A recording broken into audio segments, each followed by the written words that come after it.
for today is the many variables of capital. People say, my business needs capital, our business has secured capital, but every piece of capital, every structure, tranche, deployment of capital takes a different shape, takes a different flavor, and has certain considerations. And so if you're a company, and companies we work with when we're going out into the market to find capital, there's certain variables, and we'll name a few of them today. These are not all of them, there's many, many more, but these are some of the concepts you want to keep in mind as you're contemplating getting capital, refinancing existing capital, or just thinking down the road as to what kind of capital may be optimal for you and your company. So the first concept is purely the type of capital. We think on one side debt as a loan in the traditional sense, and on the other side equity, owning a piece of your company. One should not think of these as necessarily binaries, but more as a fluid spectrum. There are pieces of debt that also have an equity component. There are pieces of equity that also have debt-like characteristics. And so I would start off by saying, when you're contemplating capital, say, would I like something that has fixed payments, that has fixed required payments to amortize down over some period of time, but does not give away actual ownership of my company? Well, then perhaps you start on the debt side of the spectrum and work your way over. And if you'd rather say, listen, we don't have that kind of cash flow, and I don't mind giving up a piece of my company so long as we have enough capital to pursue the opportunity set that we think could be advantageous for us. So the notion being that perhaps owning 80% of something, but having the necessary capital to double the size of the business could be better than owning 100% of something half as big. Different things to contemplate. Variable number two would be use, right? Not everybody gives you capital with free reign of what you want to do with it.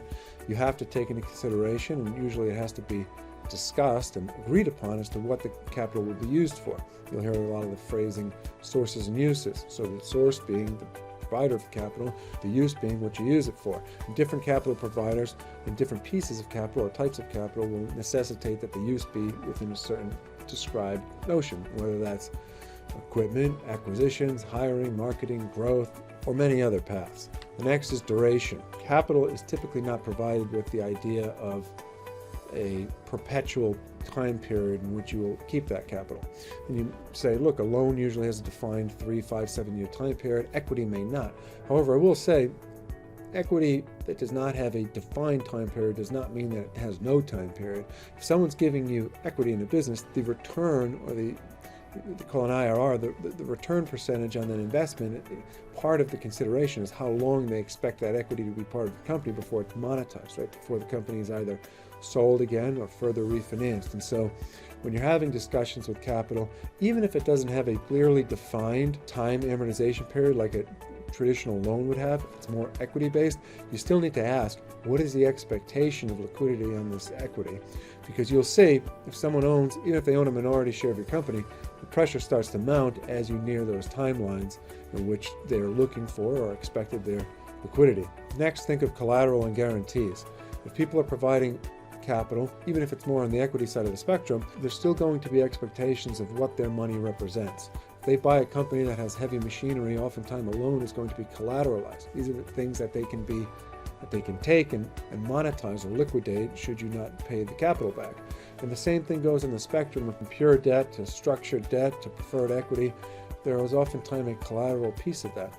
And also contemplate the requirement of a personal guarantee, in which case your net worth or your personal assets become the collateral for the capital. So all different things that can be discussed, negotiated, included or excluded during a negotiation with a capital provider.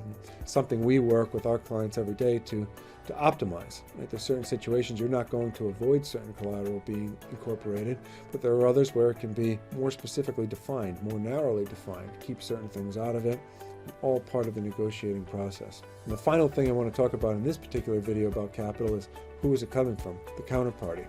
And people might say, well, a dollar is a dollar is a dollar, but not necessarily. There are certain capital providers that, if you had the misfortune of defaulting or not performing on the loan, are more likely to sell that loan to a shark. People that are more likely to foreclose on the assets themselves, and there are other parties that are more likely to work things out to try to find a path forward if they deem that there's some type of misfortune that's not necessarily to blame on company ownership. So as you're going through all these variables, you also want to contemplate who is the party that you're speaking with, who is the party that you're working with, how are they likely to react if something goes bad. Because right, during good times, everybody's your best friend, and that's true on every side of business. But you have to say, how is this person going to react what would this person's approach be should we all collectively be in some choppy waters and need to figure out a path forward. Look, there's many more variables to contemplate, but these are the things we talk to, discuss with our clients on a day-to-day basis, and work with counterparties on, something that we're excellent at representing and achieving and extracting the optimal terms for. So that's a thought for today. Hope everyone's having a good day. Keep pushing forward. God bless. We'll see you again tomorrow.